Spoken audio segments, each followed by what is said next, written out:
But what my focus has always been, it is to say, if I am in Johannesburg, I want to do well in Johannesburg. You know, I want to do well in Johannesburg. I want to perform. I want to be busy.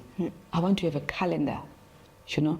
And how am I going to do that? Because I cannot focus on me being in Europe when I'm in Joburg. Yeah. Because yes. I love that. I can't. High five. You know why I love that? Because I don't think it's something that just happens in music and opera. I think it happens in all industries where people glorify going to New York or going to UK or being in Japan more so than they do the idea of the reason you work is so that you are actually gaining experience and so that you are actually able to monetize your skill. So, you know, you want to push to get to New York, but then you're going to get to New York and do what? While as perhaps if you had stayed in South Africa, you have a better opportunity here of being a working musician, as you call it. Yes, for me, it's always an honor to perform. It doesn't matter where I'm performing. Sure. It doesn't matter whether I'm performing in Lesotho, or I'm performing in Queenstown, or I'm performing in Johannesburg, Cape Town, Durban. It doesn't matter where I'm performing. It's always an honor to perform to an audience.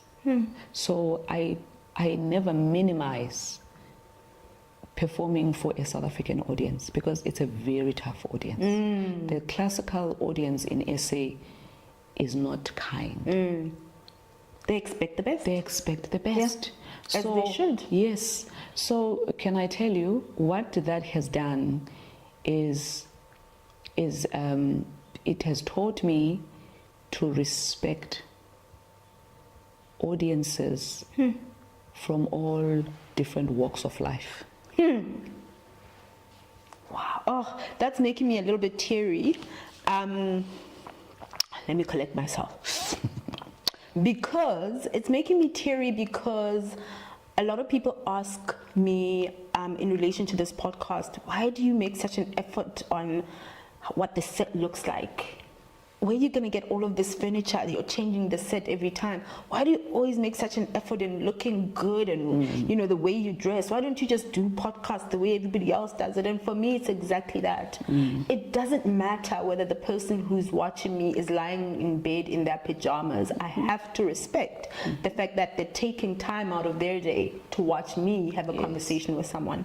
And I think it's the same mentality that you're saying. It doesn't matter whether that person is sitting in Lesotho with the blanket on. They have still made the effort to come and watch you. And sometimes I think that, and I'm not going to say South Africans in relation to any other nation, but I feel like we've got artists who perhaps don't quite understand and really, you know, appreciate that about what serving an audience means, because what you're actually doing is you're serving the people.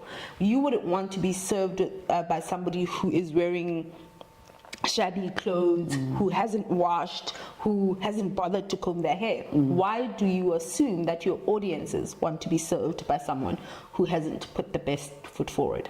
Exactly. I mean, I'm going to go back to when I was at UCT, and we had singing exams. Where we were judged technically.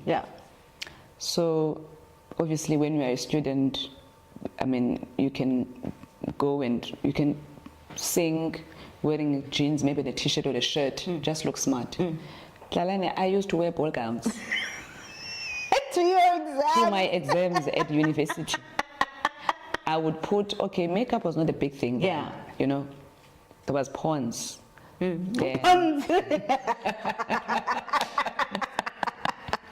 Pawns and a mascara, you know, and maybe a little bit of blush, pink blush. But can I tell you, I would make sure that when I walk inside, you know, that hall, you know, I wanted, already I saw myself as a professional. Oh yes. I saw myself as, you know, standing on a beautiful stage, you know, singing to this wonderful audience.